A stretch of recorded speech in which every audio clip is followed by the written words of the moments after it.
Hi guys, it's me, Donna Bliss Vlogs.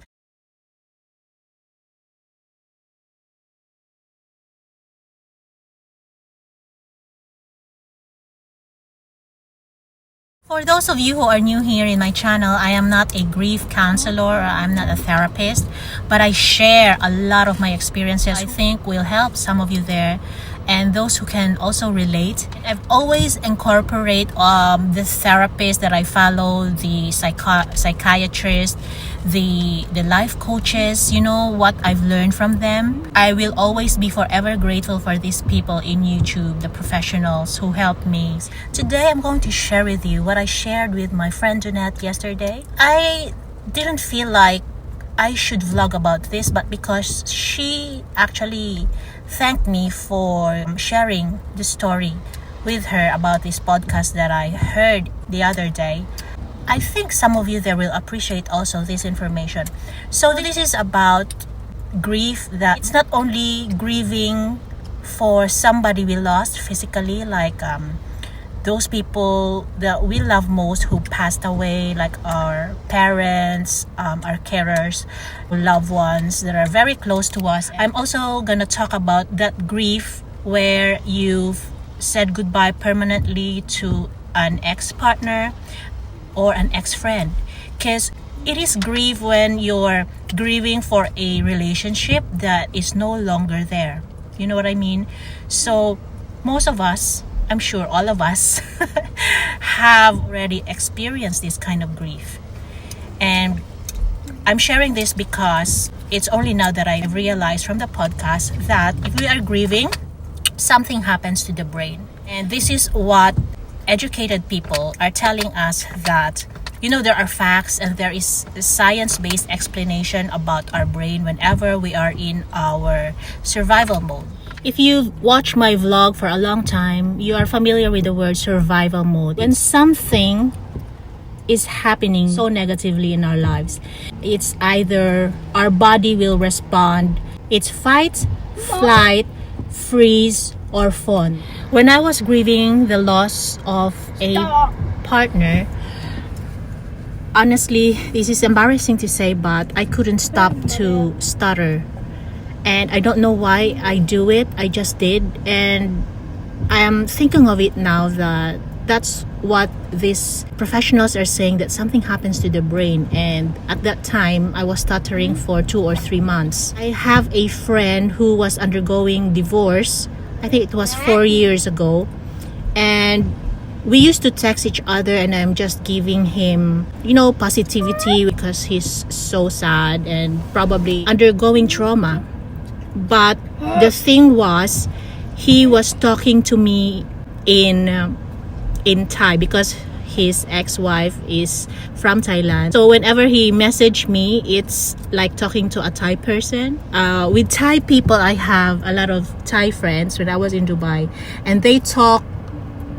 You can tell that it's a Thai English because they have a way of saying things. I can't describe it, but you will know that it's a Thai English. So this friend of mine, well, he's Australian, and it's so funny that he's talking to me in Thai English. I knew that something's happening to his brain, and I can relate to him because when I was also separating from a very long time partner, I was stuttering, and I was aware of it, but I couldn't stop it. It's just my brain and my tongue. I didn't know why I was stuttering. So this is what I'm telling you about. There are things that happens to our brain that it's out of our control. And I'm gonna share with you also one of my closest friend who just lost her mother. It was a sudden passing. I didn't tell her actually. Something happened to her that every time we don't talk anymore the way we used to, because when I give her jokes, this used to be our thing, like we make ourselves laugh. But ever since her mom died, every time I send her jokes, she doesn't understand the bottom line of the joke, and it's hard for me to tell her that she didn't quite understand the point of the joke. But I just didn't tell her because I knew what she was going through. I just have to be patient, that's all. Just have to be kind. That that she's undergoing something. I send her stuff. She doesn't understand. It's like her brain is not absorbing what I'm trying to tell her. It's like talking to someone who is physically there but they are not mentally and emotionally there. It's like talking to a zombie.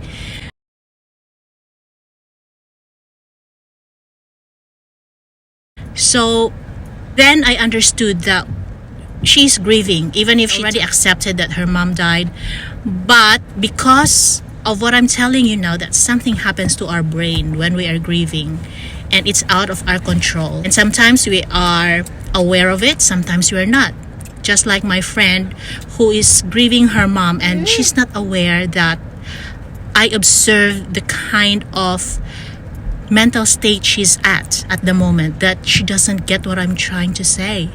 So I think these little things that nobody actually is observing, unless you are very observant or you're a very observant type of person.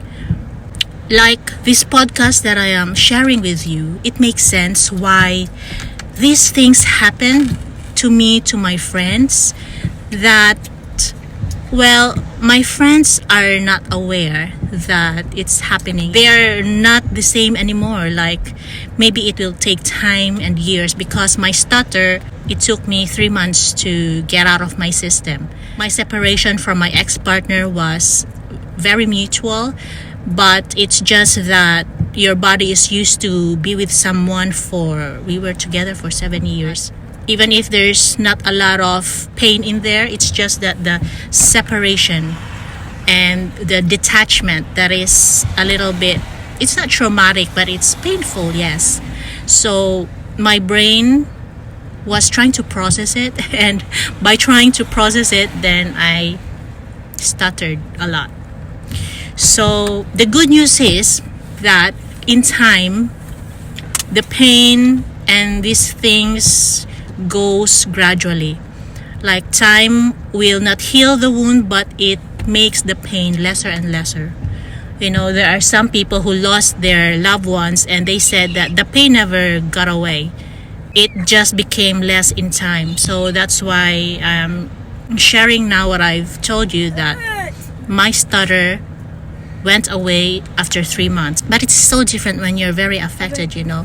So if you have somebody there, a loved one who's undergoing grief, all we can do for them is just to be there and not say anything and not do anything, because their brain and body is still processing the grief. And sometimes by wanting to help, for example, me, I'm struggling really not to give my friend a therapy session, and that's what I do with my friends. I like giving free therapy although I'm a unprofessional therapist.